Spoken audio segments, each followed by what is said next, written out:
இந்த 7 மாதங்கள் கர்த்தர் நம்மளை கருத்தாய் பாதுகாத்து வந்து இந்த 8வது மாதத்துல கர்த்தர் நல்ல சுக பல ஜீவனோடு கர்த்தர் நம்மளை காத்ததுக்காக கர்த்தருக்கு நன்றி பலிகளை ஏறெடுக்கிறோம்.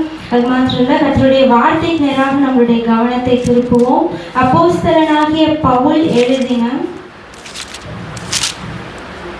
கொரிந்தியருக்கு எழுதின 2ஆம் நிருபம் 7வது அதிகாரம் 10வது வசனம். 2 கொரிந்தியர் 7:10. எடுத்தவர்கள் யாராவது சத்தத்தை உயர்த்தி வாசியுங்க. 2 கொரிந்தியர் 7:10. தேவனுக்கேற்ற துக்கம் பின்பு மனஸ்தாபப்படுகிறதுக்கு இடமில்லாமல் ரட்சிப்புக்கு ஏதுவான மனம் திரும்புதலை உண்டாக்குகிறது. லௌகிக துக்கமோ மரணத்தை உண்டாக்குகிறது.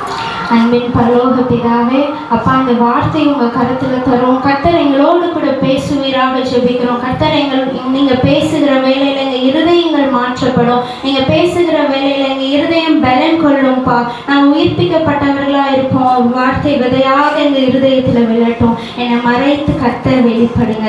இயேசுவின் நாமத்தில் பிதாவே, ஆமென். ஆமென். தேவனுக்கு ஏற்ற துக்கம் பின்பு மனஸ்தாபப்படுகிறதுக்கு இடமில்லாமல் ரட்சிப்புக்கு ஏதுவான மனம் திரும்புதலை உண்டாக்குகிறது. லௌகீக துக்கமோ மரணத்தை உண்டாக்குகிறது. அப்போ இந்த வசனத்திலேருந்து நமக்கு என்ன புரிகிறது? தேவனுக்கு ஏற்ற துக்கம்னு ஒன்று இருக்கு, லௌகீக துக்கம்னு ஒன்று இருக்கு. சரி, துக்கம்னா என்ன? துக்கம்னா என்ன? நம்மளுடைய கருத்துப்படி துக்கம்னா என்ன? சோகம், அழுகை, வேதனை. ஆமா, ஒரு வகையான வலி நம்மளுடைய இருதயத்துல உண்டாகி அது சோர்வாகி அது துக்கமாக என்னாகுது, அது வெளிப்படுது. மொத்தம் நமக்கு 6 விதமான ஒரு சராசரியான ஒரு மனிதனுக்கு 6 அடிப்படை உணர்வு என்ன பண்ணும் இருக்கும். மனுஷனா பிறந்தாலே 6 உணர்வு என்ன பண்ணும் இருக்கும். முதல்ல இன்பம், 2வது துன்பம் துக்கம், 3வது பயம், கோபம், ஆச்சரியம், வெறுப்பு. இந்த 6 அடிப்படை உணர்வுனால ஒரு மனிதன் என்னாகப்படுறான், உருவாக்கப்படுகிறான்.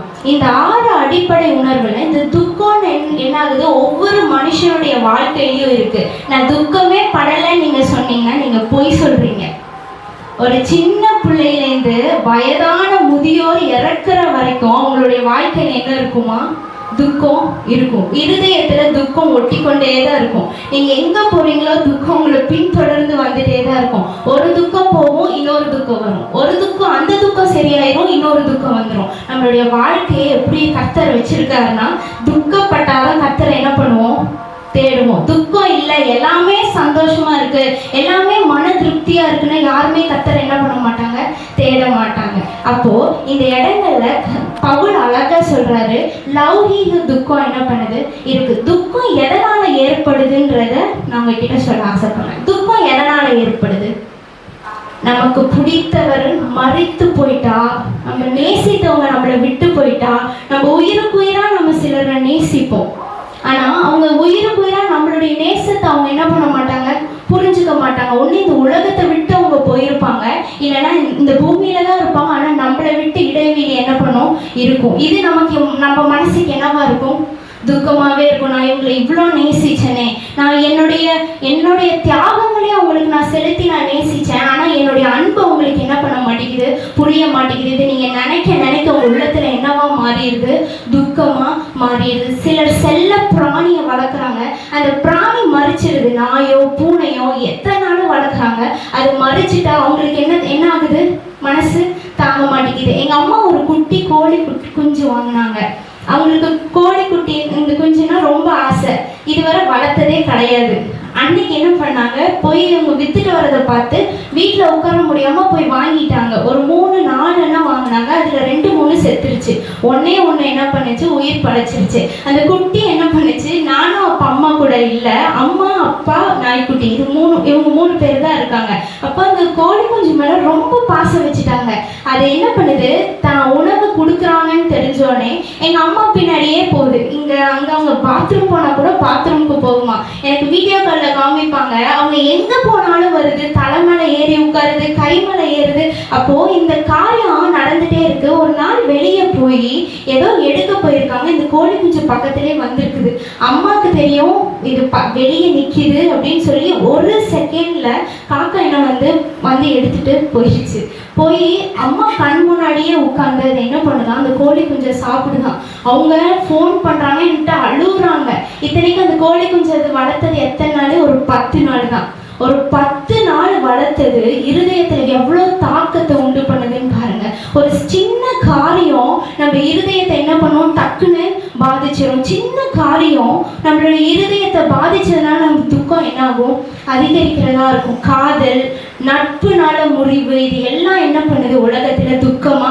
இதெல்லாம் அடிப்படையான காரியம். என் நண்பன் என்னை விட்டு போயிட்டான், நான் நேசிச்ச காதலி என்னை விட்டு போயிட்டான், காதலன் என்னை விட்டு போயிட்டான், கடைசி வரை என் கூட இருக்கேன்னு சொன்னான், ஆனா பொய் சொல்லி என்னை விட்டு போயிட்டான் அப்படின்னு இந்த உலகத்துல என்ன பண்றாங்க, வேதனைப்படுகிற காரியம் உண்டு. இந்த துக்கப்படுகிறவங்களுடைய தன்மையை பார்த்திருக்கீங்களா? இந்த துக்கப்படுகிறவங்க எப்பவுமே என்ன பண்ணுவாங்கன்னா அமைதியா இருப்பாங்க. நீங்க அவங்கள எந்த ஒரு ஃபங்க்ஷனுக்கு கூட்டிட்டு போய் பாருங்க, சந்தோஷமே இருக்காது. கோடிக்கணக்கில் நல்ல ட்ரெஸ்ஸை வாங்கி கொடுத்து பாருங்களேன், அந்த ட்ரெஸ்ஸை போட்டுக்கிட்டே என்ன பண்ணுவாங்க, ஓரமாக உட்காந்து அழுதுகிட்டோ உம்முன்னே என்ன பண்ணுவாங்க இருப்பாங்க. யார்கிட்டையும் அவ்வளோ என்ன பண்ண மாட்டாங்க, பேச மாட்டாங்க. இந்த துக்கம் உள்ளவங்க மௌனமாக இருக்க விரும்புவாங்க, தனிமையாக இருக்க விரும்புவாங்க. இன்னைக்கு நீங்கள் இதெல்லாம் யோசிச்சு பாருங்க, நான் இதெல்லாம் இருக்கிறேன்னா, ஒருவேளை எனக்கு தெரியாமல் நான் துக்கப்படுறேன்னா என்ன பண்ணுங்க, யோசிச்சு பாருங்க. இங்கே பவுல் சொல்லுகிறாரு, லௌகீக துக்கமோ மரணத்தை உண்டு பண்ணுது. அப்போ உலக லௌகீக துக்கம்னா என்ன? லௌகீகனா உலகம். இந்த உலகத்தின் துக்கம் என்ன பண்ணுது, மரணத்தை உண்டு பண்ணுதான். நீங்க உலகத்தின் மேல அதிக நாட்டம் வைப்பீர்களானால் இந்த உலகம் உங்களை கவர்ந்தெழுத்து இந்த உலகத்தின் மேல உங்க பற்று அதிகமாச்சு அப்படின்னா என்னத்தை கொண்டு வருமா, மரணத்தை கொண்டு வரும். இந்த உலகத்தின் அதிபதி யாரு? சாத்தான். அப்போ சாத்தான் கொண்டு வருகிற இந்த உலகத்தின் காரியத்தினால ஏற்படுகிற துக்கம் என்ன பண்ணும், நமக்கு மரணத்தை ஏற்படுத்தும். அது மாத்திரம் இல்ல, சின்ன பிள்ளையிலேருந்து வயதானவ வர துக்கம் இருக்கும். நான் சொன்னேன், ஒரு சின்ன பிள்ளைக்கு என்ன துக்கம், என்னை எப்போ பாரு படின்னு சொல்றாங்க, என்னை எப்போ பாரு ஸ்கூலுக்கு போக சொல்றாங்க, ஸ்கூலுக்கு போய் வேலையெல்லாம் சேர்ந்தா எனக்கு வேலை கிடைக்கலன்னு சொல்லிட்டே இருக்காங்க. இதே அவங்களுக்கு என்ன ஆகுது, மென்டல் ப்ரெஷரா மாறிடுது. இன்னைக்கு அநேக வாலிப பிள்ளைங்க, அநேக படிக்கிற பிள்ளைங்க என்னை டார்ச்சர் பண்றாங்கன்னு சொல்றாங்க. எதுக்கு டார்ச்சர் பண்றாங்க? படின்னு டார்ச்சர் பண்றாங்க, வேலை தேடுன்னு டார்ச்சர் பண்றாங்க அப்படின்னு என்ன பண்றாங்க, புலம்புறதை நம்ம பார்க்குறோம். ஒரு வேலை கிடைச்சி திருமணம் ஆகாதவங்க என்ன பண்ணுவாங்க, எனக்கு திருமணம் ஆகலைன்னு துக்கம். திருமணமான குடும்பம் சரியில்லை என்ன பண்றாங்க, துக்கம். எங்களுக்கு அநேக ஃபோன் கால்ஸ் வருது, கணவன் சரியில்லை, மனைவி சரியில்லை, கணவன் இப்படி பண்றாங்க, எங்களை அடிக்கிறாங்க.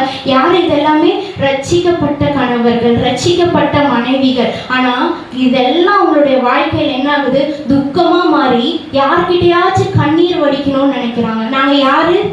மூன்றாவது நபராக இருக்கும். யாரோ எங்களுக்கு ஃபோன் பண்ணி, சிஸ்டர் எங்களுடைய வாழ்க்கையில் இப்படி நடக்குது சிஸ்டர் என்னோட வாழ்க்கையில் இவ்வளோ கஷ்டமா இருக்குன்னு ஓன் அழுகிறாங்க.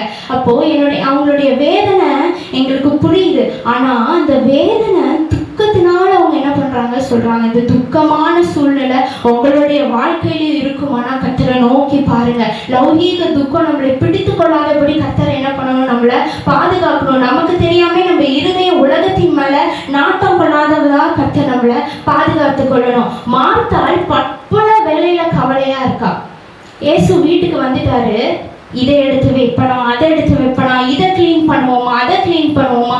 நம்ம வீட்டுக்கே ஒருத்தவங்க வந்துட்டாங்க, வரப்போறாங்கன்னு ஃபோன் பண்ணிட்டு நம்ம என்ன பண்ணுவோம், அது வரை அங்கே குப்பை அப்படியே இருக்கும், அது வரை எனக்கு பாட்டி மடிச்சு கொடுத்த துணி அங்கேயே தான் இருக்கும். யாராவது வீட்டுக்கு வராங்கன்ற போது என்ன ஆகுது, ஐயோ யாரோ வீட்டுக்கு வராங்க, இதை எடுத்து வை, அதை எடுத்து வை, டக்குன்னு கூப்பிட்டு டக்குன்னு மாப்போடு. இத்தனை நாள் இல்லாத வீடு என்ன ஆகுது, சுத்தமாகுது. இயேசுவும் வீட்டுக்கு வந்தப்போ இதே வேலை தான் மார்த்தாள் பண்றாங்க. என்ன பண்றாங்க, இதை போய் எடுத்து வைப்பாங்க, அதை போய் எடுத்து வைப்பாங்க. கெஸ்ட் நம்ம வீட்டுக்கு வந்துட்டாரு, அது இயேசு பெரிய மனுஷர், ஊரெல்லாம் பிரபலமானவங்க, என்ன சாப்பாடு செய்ய, என்ன கொடுக்கறது, அவங்களுக்கு பெஸ்டானதை கொடுக்கணும். பற்பல வேலையில என்ன பண்றாங்க, கவலையா இருக்காங்க. போய் இயேசுக்கிட்டையும் கம்ப்ளைண்ட் பண்றாங்க, நான் இப்படி பற்பல வேலையில கவலையா இருக்கேனே.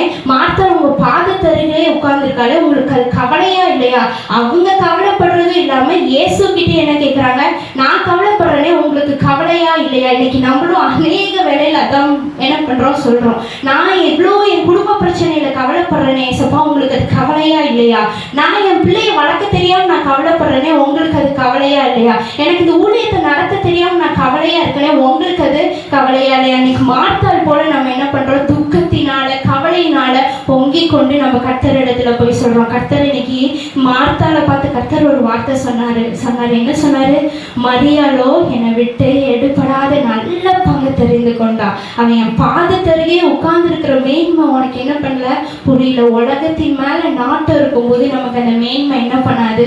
புரியாததா இருக்கும். இன்னைக்கு கர்த்தரை விட்டு எடுபடாத நல்ல பங்கு தெரிந்து கொள்ளுங்க. அந்த நல்ல பங்கை நீங்க தெரிந்து கொள்ளும் போது உங்க இருதயத்துல காணப்படுகிற துக்கத்தை அவர் மாற்றுவார். அதனாலதான் வசனம் அழகா சொல்லுது.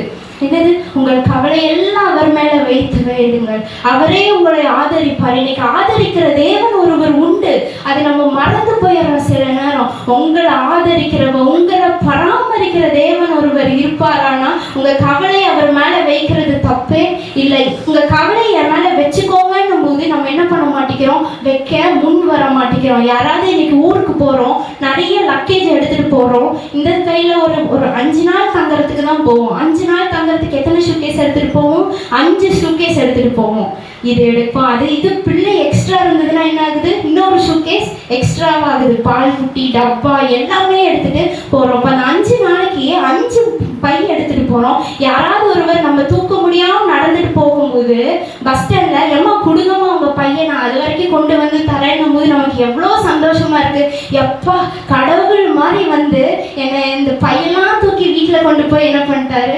அந்த போய் சேர்ற இடத்துல வச்சுட்டாரு. இல்லைன்னா நான் என்ன ஆயிருப்பேன்னு தரலன்னு போய் பக்கத்துல என்ன பண்ணுவோம்? சொல்லுவோம். உண்மையான வாழ்க்கையில கர்த்தர் அந்த பைய குடு, அந்த கவலைன்ற பைய குடு, அந்த துக்கம்ன்ற பைய ஏமால வச்சிருன்றாரு.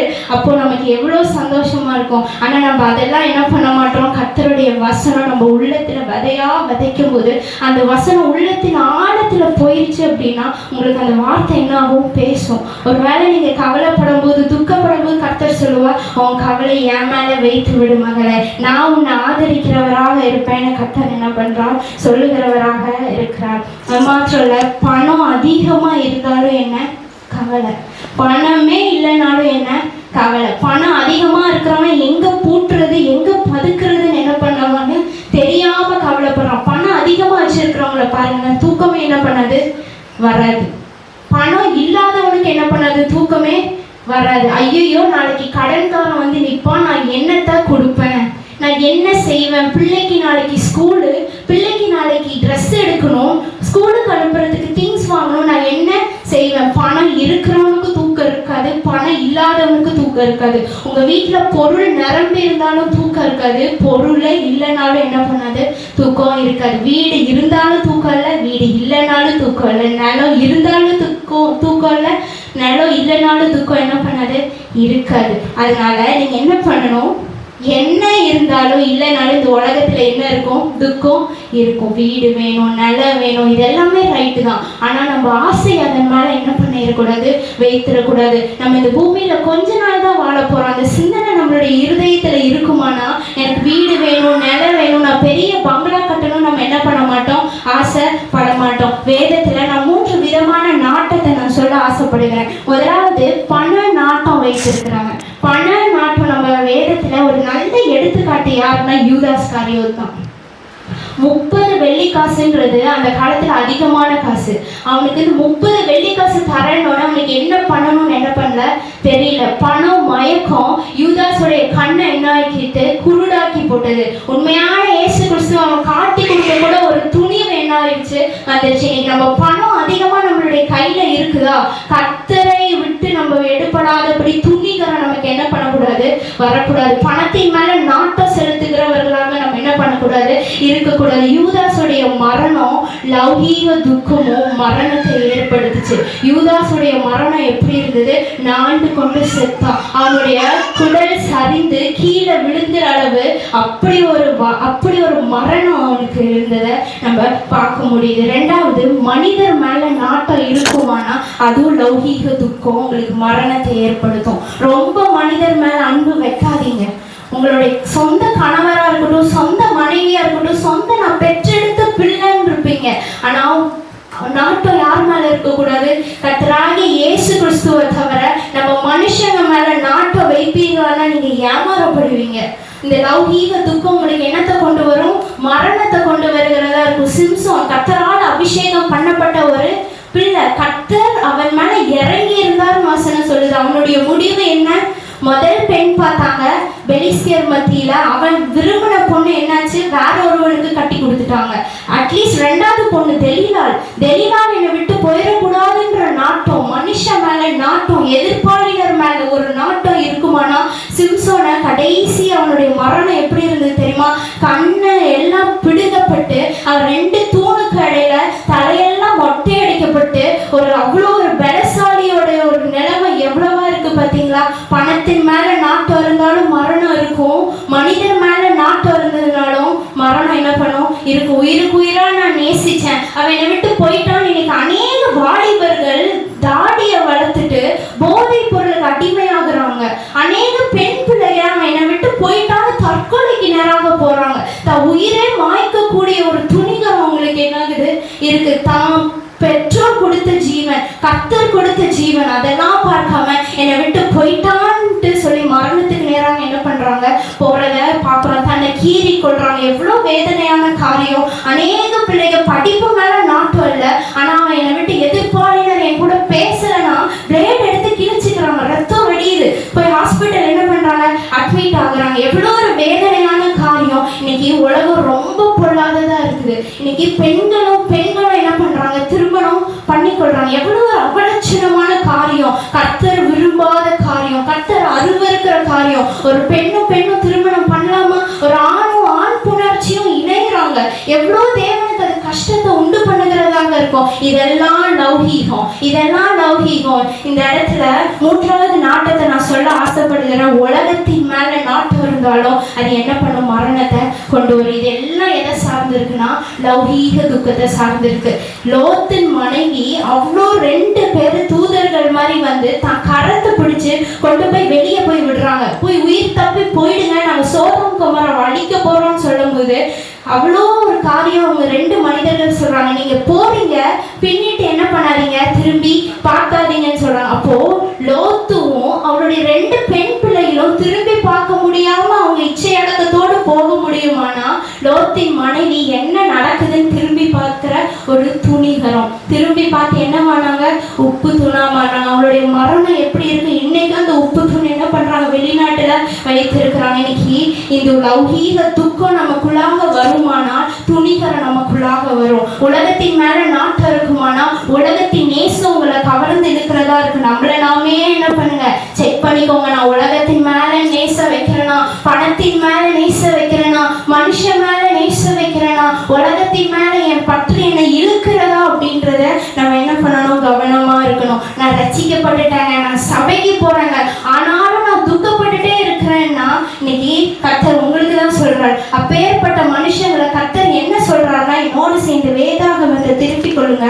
மத்தேயு 13ஆம் அதிகாரம் 3வது வசனம். யாராவது எடுத்தவர்கள் வாசிங்க. மத்தேயு 13:3 வசனம். அவர் அநேக விஷயங்களை உவமைகளாக அவர்களுக்கு சொன்னார். கேளுங்கள். விதைக்கிறவன் ஒருவன். 3வது வசனம். 7வது வசனம்.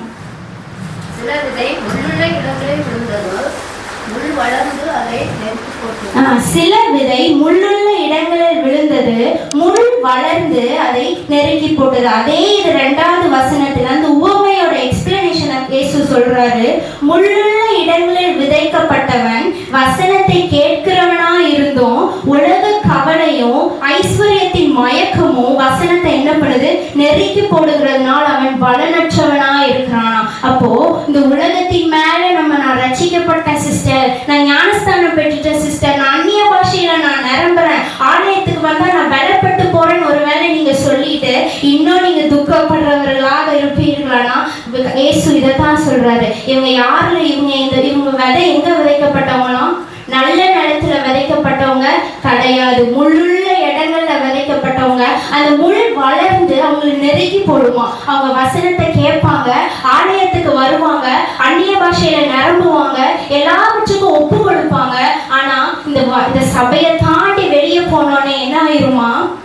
உலகத்தின் கவலை அவங்க என்ன பண்ணிரும், பிடித்து கொண்டோம். எதை விட்டுட்டு வீட்டிலேருந்து எதை விட்டுட்டு ஆலயத்துக்கு வந்து நிரம்புனாங்களோ அந்த நிரம்புதல் இந்த சபையை விட்டு போகும்போது என்ன ஆகுது, போயிடுது. திரும்பி வீட்டுக்கு போனானே திரும்பி அதே கவலை, திரும்ப உலக கவலை, திரும்ப உலக துக்கம், திரும்ப ஐஸ்வர்யத்தின் மேல என்ன மயக்கம். இதெல்லாம் வசனத்தை என்ன பண்ணுது, நெருக்கி போடுது. அதனால கர்த்தர் சொல்றாரு, நீங்க என்ன பண்ணுங்க, ரட்சிக்கப்பட்டிருக்கீங்களா, ஞானஸ்தானம் பெற்றிருக்கீங்களா, அந்நிய பாஷையில நிரம்பி இருக்கீங்களா, கர்த்தர் இடத்துல ஜெபம் பண்ணுங்க. நான் நல்ல நிலத்துல விதைக்கப்பட்டவளா இருக்கணும். வசனம் நான் கேட்டேன்னா அந்த வசனம் எனக்கு உள்ள போகணும்பா, எனக்கு அந்த வசனம் உள்ள எனக்கு பலனா இருக்கணும்னு உங்களுடைய அன்றாட ஜெபத்துல என்ன பண்ணுங்க, ஜெபித்துக் கொள்ளுங்க. சிலதை நம்மளால என்ன பண்ண முடியாது, விட முடியாது. அதுல ஒரு நல்ல எடுத்துக்காட்டு, ஒரு ஐஸ்வர்யம் உள்ள வாலிபன் இயேசுவின் இடத்துல வந்து, நான் எல்லாமே பின்பற்றுறேன், நான் நித்திய ஜீவன் அடையணும்னா என்ன செய்யணும் அப்படின்னு என்ன பண்றான் வந்து கேட்கிறாரு. இயேசு சொல்றாரு, மோசே கொடுத்த கற்பனையை என்ன பண்ண, போய் கை கொள்ளு, உன் தகப்பனையும் தாயும் கை கொள்ளுவாயாக, கொலை செய்யாதிருப்பாயாக மோசே எழுதி கொடுத்தாருல உனக்கு, நீ அதை போய் என்ன பண்ணு, ஃபாலோ பண்ணுன்றாரு. அதுக்கு சொல்றான், நான் அதை சின்னதுலேருந்தே ஃபாலோ பண்றேன். அப்ப அந்த பையன் எப்படி, சின்னதுலேருந்தே ஒரு ரட்சிக்கப்பட்ட குடும்பத்துல வளர்ந்த பையன், சின்னதுலேருந்தே இயேசு பாடலை கேட்டு வளர்ந்த பையன், சின்னதுலேருந்தே தேவ வசனத்தை மனப்பாடம் பண்ணி ஒப்பிச்ச பையன். அவன் என்ன சொல்றான், நான் சின்னதுலேருந்தே அதை படித்தது உண்டு, சின்னதுலேருந்தே நான் கற்பனைகளை கை கொண்டது உண்டே அப்படின்னு இயேசுவின் இடத்துல சொல்றான். அவ்வளோ தைரியமா இயேசு சொல்றாரு, உன்னிடத்துல இருக்கிற அந்த ஐஸ்வர்யத்தை என்ன பண்ண, போய் எல்லாம் விற்று உன் தரித்திரருக்கு கொடுணும் போது அந்த வாலிபன் துக்க முகமாய் போனானா. இன்னைக்கு துக்கம் என்ன ஆகுது, அதிகமாய் முகம் என்ன ஆகுது, துக்க முகமா மாறிடுது. இன்னைக்கு ஏதாவது என் கணவர் ஏதாவது சின்னதா சொல்லிட்டாருன்னா என் மனசு என்ன ஆகாது, தாங்காது. உடனே என்ன கண்ணில் படன்னு தண்ணி ஊதா. அந்த தண்ணி எங்க ஸ்டோர் ஆகி இருக்குதுன்னே தெரியல. அவங்க சாதாரணமா விளையாட்டுக்கு பண்ணாலும் கண்ணில் என்ன ஆகுது, தண்ணி. அந்த துக்கம் டக்குன்னு துக்கமாயிருது அந்த மனசு. அது நான் அடிக்கடி நினைப்பேன், இது என்ன மனசா இருக்கும், கல்லான மனசா இருக்கா, நமக்கு சரியான மனசா இருக்கா, இல்லை புது ஹார்ட்டா இருக்கா, என்ன ஹார்ட்டுன்னு எனக்கு என்ன பண்ணு சில நேரம் குழப்பமா இருக்கு. அவங்க என்ன சொன்னாலும் ஏற்றுக்கொள்ளக்கூடியது என்னென்ன, உடனே நான் துக்கத்துக்கு போயிடுவேன். நான் என்ன பிரசங்கம் எடுத்தாலும் இந்த பிரசங்கத்துக்கு ரிலேட்டடாகவே இந்த வாரம் ஃபுல்லாக நான் கஷ்டப்படுவேன். தடைகள்னு எடுத்தேன்னா அது வாரம் ஃபுல்லா எனக்கு தடையா இருக்கும். அது கர்த்தருடைய சமூகத்துக்கு போற தடையா இருக்கும். எதனாலும் நான் எடுக்கிற ரிலேட்டட் அந்த வாரம் ஃபுல்லா நான் கஷ்டப்படுவேன். அதை கஷ்டப்பட்டுட்டு தான் நான் இந்த இடத்துல வந்து என்ன பண்ணுவேன், நிற்பேன். கஷ்டப்பட்டுட்டு தான் இந்த இடத்துல வந்து நின்று கர்த்தர் வார்த்தையை கொடுக்க சொல்றார். துக்கமா நானும் பார்த்துட்டேன், இது ஒண்ணுமே இல்லாததுக்கு அந்த வார்த்தையினால வருகிற காரியம் இருதயத்தை அஃபெக்ட் பண்ணும்போது துக்கமா என்ன பண்ணிடுது, மாறிடுது. நானே யோசிச்சேன், நீ துக்கத்தை பத்தி தான் நீ பிரசங்கம் எடுக்கிற, நீயே துக்கமா இருந்தா எப்படி, கர்த்தர் கேட்கிறாரு. நீயே துக்கமா இருக்கிற, மனுஷன் பேசின வார்த்தை நீ எடுத்து நீ ஏன் துக்கமா இருக்கிற, நீ அநேக ஜனங்களை ஆறுதல் படுத்த போற, நீ துக்கமா இருக்க கூடாது. இன்னைக்கு கர்த்தர் உங்களுக்கு அதான் சொல்றாரு, துக்கமா இருக்காதீங்க. லௌகீக துக்கம் மரணத்தை ஏற்படுத்துமா. முந்தின வசனம் சொல்லியிருக்கு. அப்போ லௌகீக துக்கம்னு ஒண்ணு இருந்தா இன்னொரு துக்கம் என்ன, தேவனுக்கு ஏற்ற துக்கம் ஒண்ணு இருக்கு. ஒரு பாதியை நான் முடிச்சிட்டேன். லௌகீக துக்கம்ன்றது முடிஞ்சது. இப்போ தேவனுக்கு ஏற்ற துக்கம்னு ஒண்ணு என்ன பண்ணுது, இருக்குது. இன்னைக்கு தேவனுக்கு ஏற்ற துக்கம் நமக்கு இருக்கா, சொல்லுங்க. தேவனுக்கு ஏற்ற துக்கம் நமக்கு இருக்கா? ரட்சிக்கப்பட்டோம், எவ்வளவோ வருஷத்துக்கு முன்னாடி ரட்சிக்கப்பட்டோம், எவ்வளவோ வருஷத்துக்கு முன்னாடி ஞானஸ்தானம் எடுத்துட்டோம். நானே 10ஆவதுல ஞானஸ்தானம் எடுத்தேன். அப்போ ரட்சிக்கப்பட்ட தேவனுக்கு ஏற்ற துக்கம் எனக்கு இருக்கான்னு நான் என்ன பண்ணேன், நானே நிதானித்து பார்த்தேன். உனக்கு தேவனுக்கு ஏற்ற துக்கம் இருக்கா? அவர் அபிஷேகம் பண்ணி 15 வருஷம் ஆயிடுச்சு. அவர் அந்நிய பாஷை கொடுத்து உனக்கு 10 வருஷம் ஆயிடுச்சு. உனக்கு தேவனுக்கு ஏற்ற துக்கம் இருக்கா? நீ சின்ன பிள்ளையிலேருந்து நீ ரட்சிக்கப்பட்டிருக்க, உனக்கு தேவனுக்கு ஏற்ற துக்கம் இருக்கான்னு கர்த்தர் இந்த வார்த்தையை நான் எடுக்கும்போது என்னோடு கூட அவர் என்ன பண்ணாரு, பேசினாரு. இன்னைக்கு நமக்கு தேவனுக்கு ஏற்ற துக்கம் என்ன பண்ணணும், வேணும். நம்மளுடைய இருதயத்துல தேவனுக்கு ஏற்ற துக்கம் உங்களுடைய வாழ்க்கையில என்ன பண்ணணும், இருக்கும். லௌகீக துக்கத்துக்கு உங்களால உட்கார்ந்து துக்கிக்க நேரம் இருக்குமானால் தேவனுக்கு ஏற்ற காரியத்துக்கு நீங்க துக்கிக்கணும்.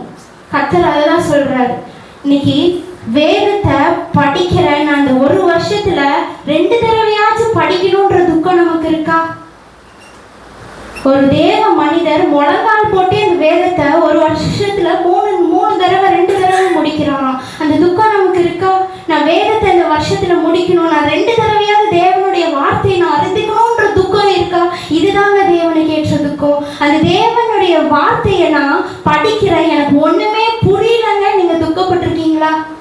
நான் படிக்கிறேனே எனக்கு புரியல. நான் சின்ன பிள்ளையில நான் ஏசாயா எரேமியா படிப்பேன். இது என்ன சொல்லியிருக்கு பைபிள் மூடி வச்சுட்டு அப்படி போயிடுவேன். ஆனால் இப்போ உட்காந்து படித்தா புரியலனாலும் உட்காந்து படிப்பேன். ஏசப்பா எனக்கு இது புரியல, எனக்கு கற்றுக் கொடுங்க.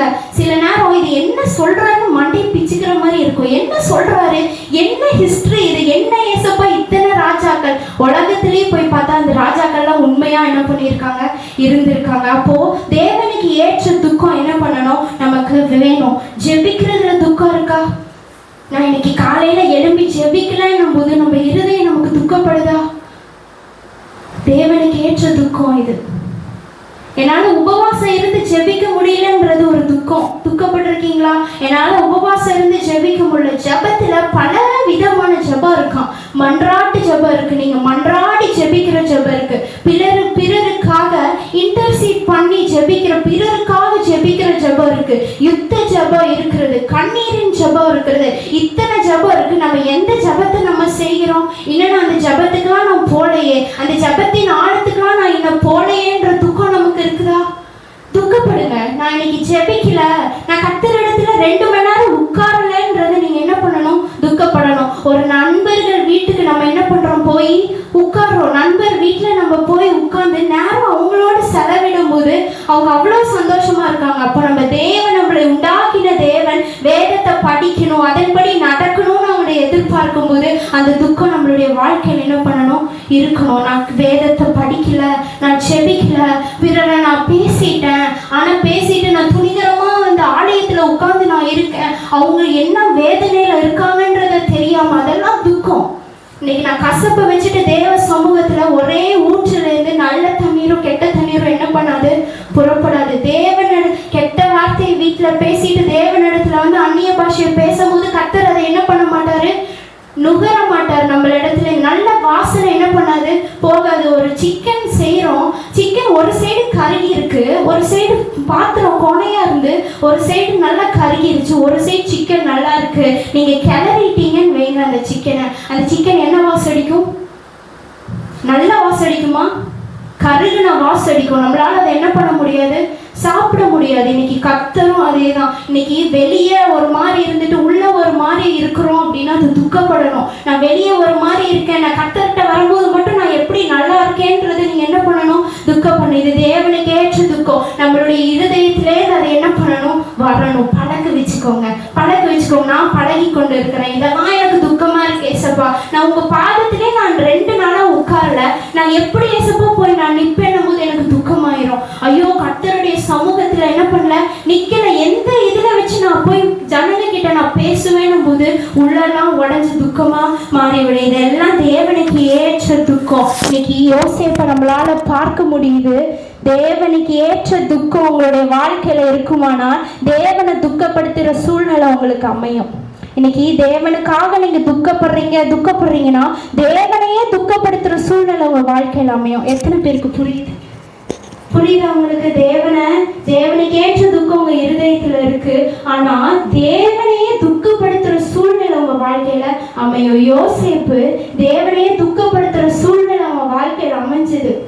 போத்திபாரின் மனைவி என்னிடத்துல வான்னு அவளை பிடிச்சி இழுக்கும் போது, நான் தேவனுக்கு விரோதமாய் பாவம் செய்வது எப்படின்னு சொல்லி அந்த இடத்தை விட்டு அவன் ஜம்பா என்ன பண்றான், ஓடுறத பாக்குறான். அந்த இடத்துல தேவன் கொஞ்சம் மிஸ் ஆகுங்க. தேவன் எவ்வளவு வேதனைப்பட்டிருப்பாரு, தேவனையே துக்கப்படுத்தி இருப்போம். அந்த பையன் மேல நான் அபிஷேகம் வச்சிருக்கேன், அந்த பையனுக்கு நல்ல தரிசனத்தை நான் கொடுத்துருக்கேன், கதிர்கள் அவனை வணங்குற மாதிரி கொடுத்துருக்கேன், நட்சத்திரம் அவனை வணங்குற மாதிரி கொடுத்துருக்கேன். ஆனா அந்த ஒரு இடத்துல அவன் என்ன பண்ணிட்டான், விலகிட்டான். தேவனுக்கு எவ்வளவு துக்கமா இருக்கும். இன்னைக்கு நம்மளுடைய வாழ்க்கையில அதை நினைச்சுக்கோங்க. கர்த்தர் பார்க்கிறவராக இருக்கிறார். தேவனுக்கு ஏற்ற துக்கம் நம்மளுடைய இருதயத்துல என்ன பண்ணணும், இருக்கணும். அதே இது தாவீதை பார்த்தீங்கன்னா, தாவீது பத்சேபாவை என்ன பண்றான், தனக்கு உரியவளாக என்ன பண்றான், எடுத்துக்கொண்டதை பார்க்கிறோம். அந்த இடத்துல நாத்தான் வேலை கர்த்தர் அனுப்புறாரு தீர்க்கதரிசியை. அப்ப நாத்தான் வேலை ஒரு உவமையை சொல்றாரு. என்ன உவமை?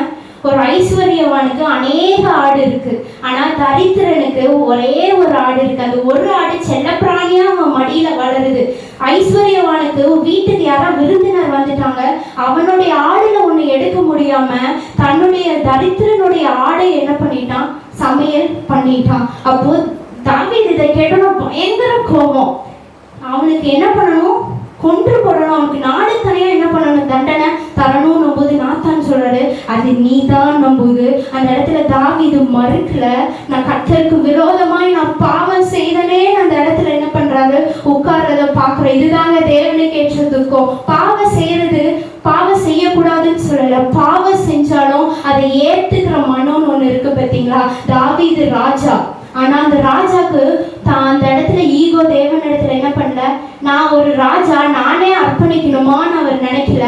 சொன்ன அடுத்த செகண்டே அவன் கீழே விழுந்து, நான் கர்த்தருக்கு விரோதமாய் நான் பாவம் செய்ய, நான் புத்தீனமாய் செய்தேன் அந்த இடத்துல அவன் அழுகிறத பார்க்கிறோம். இன்னொரு இடத்துல லெக்கம் பார்க்கிறதுலயும் அதேதான். கர்த்தர் சொல்லாததை செஞ்சப்போ கீழே விழுந்து கர்த்தர் அவனுடைய இருதயம் அதை பாதிக்குது. தேவனுக்கு ஏற்ற துக்கம் தாவீதுடைய இருதயத்துல இருக்கும்போது, கர்த்தர் சொல்லாததை நான் செஞ்சிட்டேன், கர்த்தர் விரும்பாததை நான் செஞ்சிட்டேன்ற துக்கம் அவனுடைய இருதயத்துல இருக்கும்போது, நான் கர்த்தருக்கு விரோதமாய் பாவம் செஞ்சிட்டேன், புத்தீனமாய் அந்த ஜனங்களை எண்ணிட்டேன், புத்தீனமாய் இந்த ஜனங்கள் எத்தனை பேருன்றத லக்கம் பார்க்கவே வேணாம், தெரியாம பார்த்துட்டேன்னு என்ன பண்றாரு தாவீது சொல்றத பார்க்கிறோம். இதெல்லாம் என்னது? தேவனுக்கு ஏற்ற துக்கம். இதெல்லாம் தேவனுக்கு ஏற்ற துக்கமாக இருக்கு. கர்த்தர் அது மாத்திரம் இல்ல, 4 விதமாக துக்கத்தை நான் சொல்றேன். 4 விதமான தேவனுக்கு ஏற்ற துக்கத்தை சொல்லி நான் முடிக்க ஆசைப்படுறேன். முதலாவது துக்கம், தாவீது ஒப்பு கொடுத்தது போல தனக்கான துக்கம். நான் பாவம் செஞ்சிட்டேன், நான் கர்த்தருக்கு விரோதமா பாவம் செஞ்சிட்டேன், கர்த்தருக்கு பிடிக்காததை செஞ்சிட்டேன், நான் ஜெபிச்சேன், நான் வேதம் வாசிச்சேன், கர்த்தரோடு நான் பேசினேன், ஆனா நான் பாவத்துல விழுந்துட்டேன், நான் திரும்ப எந்திரிக்கிறேன். இது என்னது? தனக்கான துக்கம். இந்த தனக்கான துக்கம் இருக்கும்போது உங்களை ஈஸியா தேவனோடு கனெக்ட் ஆயிரும். ஏசப்பா நான் பாவம் செஞ்சிட்டேன், பிறரை பேசிட்டேன், பிறரை துன்பப்படுத்திட்டேன், இது உங்க வாழ்க்கையில இருக்குமானால், தனக்கான துக்கம் இருக்குமானால், தேவனுக்கு ஏற்ற துக்கம் தேவனோடு உங்களை என்ன பண்ணும்? இணைத்து விடும். 2வது துக்கம், பிறருக்காக துக்கப்படுறது. முதல்ல உங்களுக்காக துக்கப்படுறது, 2வது பிறருக்காக துக்கப்படுறது. பிறருக்காக என்ன துக்கப்படுறது? சாமுவேல் சவுல் அபிஷேகம் பண்ணினான். சவுல் ஒரு ராஜா. சாமுவேல் சவுல் அபிஷேகம் பண்ணினான் அப்படின்னு நம்ம வாசிக்கிறோம். அந்த இடத்துல தேவன் சவுல புறம்பே தள்ளினாராம். அப்போ புறம்பே தள்ளும் போது சாமுவேலால் அதை ஏற்றுக்கொள்ள முடியல. கர்த்தர் வேண்டான்னு ஒதுக்குனவனுக்காக இன்னும் துக்கப்படுறான். அப்போ கர்த்தர் சொல்ற, நானே மனஸ்தாபப்பட்டு நான் புறம்பே தள்ளினவனுக்காக நீ எந்த மட்டும் என்ன பண்ணுவ? துக்கித்து கிடப்ப அப்படின்னு கர்த்தர் சாமுவேல்கிட்ட பேசுறதை நம்ம பார்க்குறோம். இன்னைக்கு தனக்கான துக்கம் இருக்குமானா பிறருக்கான துக்கம் உங்களுக்கு இருக்கணும். என் வீட்டில் என் கணவர் இப்படி போறாரு, என் மனைவி இப்படி போறாரு, என் பிள்ளை இன்னும் ரட்சிக்கப்படாமல் இருக்கிறது, என்னுடைய சொந்தக்காரங்க இன்னும் ரட்சிக்கப்படாமல் இருக்காங்க. இதெல்லாம் எதை குறிக்குது? தேவனுக்கு ஏற்ற துக்கம், பிறருக்கான துக்கம் உங்களுடைய வாழ்க்கையில வரணும். எனக்கு உங்க குடும்பத்துல யாரெல்லாம் ரட்சிக்கப்படாம இருக்காங்களோ, அடிமைத்தனத்துல இருக்கிறாங்களோ, அவங்களுக்காக சொல்லி ஜெபிங்க. அவங்களுக்காக மன்றாடி ஜெபிக்கும் போது கர்த்தர் ஒரு ரட்சிப்பை உண்டு பண்ணுவார். அதனாலதான் வசனம் சொல்லுது, தேவனுக்கு ஏற்ற துக்கம் பின்பு அது என்ன பண்ணுது? ரட்சிப்புக்கு ஏதுவாக அது வழி வகுக்குதான். கடைசி 2வது 3வது துக்கம், தன்னுடைய ஸ்தலத்துக்காக துக்கப்படுங்க. நெகேமியா ஒரு இடத்துல போய் ராஜாவாக இருக்கிறாரு. அந்த இடத்துல அவர் என்ன பண்றாரு? துக்கம் கொண்டாடுறாரு. என் ஸ்தலம், என் நகரம் பாழாய் கிடக்குது, நான் சந்தோஷமா இருப்பது எப்படி? நான் துக்கமா இருக்கிறேன்னு ராஜாவின் இடத்துல சொல்றாரு. இன்னைக்கு உங்க ஸ்தலத்தை குறித்ததான துக்கம் உங்களுக்கு இருக்கணும். என் கர்த்தர் கொளத்தூர்ல வச்சிருக்கிறாரு. இந்த கொளத்தூர்ல இந்த ஸ்தலம், என் வீடு இங்க இருக்குன்னா என் வீடை சுத்தியும் உங்களுக்கு அந்த துக்கம் என்ன பண்ணணும்? இருக்கணும். நான் இயேசுவை ஏற்றுக்கொண்டனே, பிறர்லாம் இயேசுவை ஏற்றுக்கொள்ளலையே, பிறர் குடும்பத்தினா சண்டை இருக்குது, பிறர் குடும்பத்தினா சச்சரவு, எப்ப பாரு சண்டைன்ற துக்கம் உங்களுக்கு என்ன பண்ணணும்? இருக்கணும். கடைசியாக தன் ஜனத்துக்கான துக்கம் என்ன பண்ணணும்? வேணும். எஸ்தர் ராஜாத்தி, அவ ஒரு ராஜாத்தி, ஆனாலும் என் ஜனம் அழியக்கூடாது, என் ஜனம் என்ன ஆகக்கூடாது? வீணாய் போயிடக்கூடாது. கர்த்தர் போட்ட கட்டளைய என் ஜனம் என்ன பண்ணக்கூடாது? கர்த்தர் போட்ட கட்டளை அந்த இடத்துல செல்லுபடி ஆயிடக்கூடாது. அந்த இடத்துல ஜனங்கள், ராஜா என்ன முத்திரை போட்டுட்டாரு? யூத ஜனங்கள் எல்லாம் இந்த மாதத்துல அடிச்சிருவேன்ற துக்கம், அடிச்சிருவேன்றத அவர் போட்டிருக்காரு. ஆனா அதே போல ராஜாத்தி அந்த இடத்துல உபவாசித்து ஜெபித்தாலும், 3 நாள் உபவாசி ஜெபிக்கும் போது கர்த்தர் அந்த இடத்துல ஒரு ரட்சிப்பை கர்த்தர் கட்டளையிட்டார். இன்னைக்கு உங்களுடைய வாழ்க்கையிலும் தேவனுக்கு ஏற்ற துக்கம் வரட்டும். என் ஜனம் அழியுது, என் தேசம் அழியுது, கர்த்தர் இந்த கொளத்தூர்ல என்ன நோக்கத்துக்காக என்னை கொண்டு வந்தாரோ அந்த நோக்கம்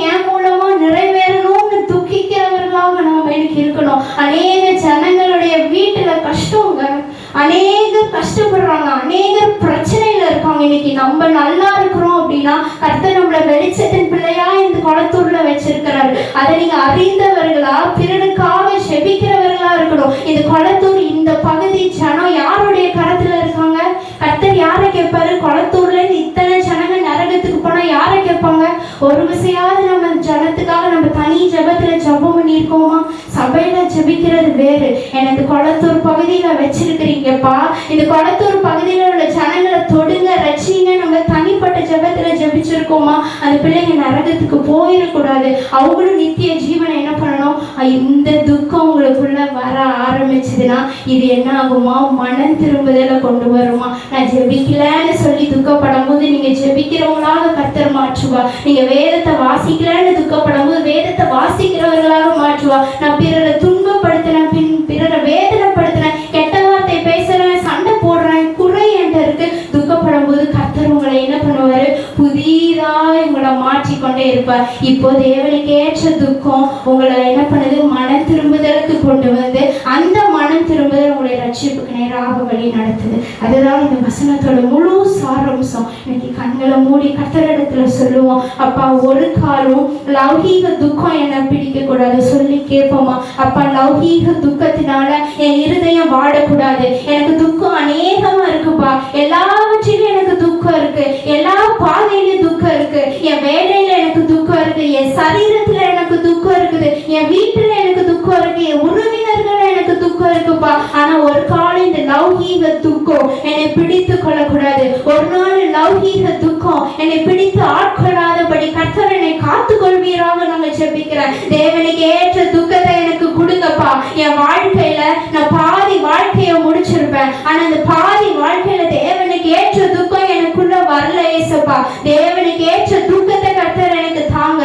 இருதயத்தில் அப்பேற்பட்ட துக்கம் எனக்குள்ளாக வரட்டும்பா. வேதத்தை படிக்க, ஜெபிக்க, கர்த்தரோடு இருக்க, கர்த்தரோடு நடக்க கர்த்தர் எனக்கு கிருபை தாங்க. தேசத்துக்காக ஜெபிக்கிறவளா இருக்க, குடும்பத்துக்காக ஜெபிக்கிறவளா இருக்க, பிறருக்காக ஜெபிக்கிறவளா இருக்க கர்த்தர் என்னை பயன்படுத்துங்கப்பா. என்னை ஜெபிக்க வைங்கப்பா. இது நம்மளுடைய துக்கமாய் மாறட்டும். என்னை ஜெபிக்க வைங்க ஏசப்பா.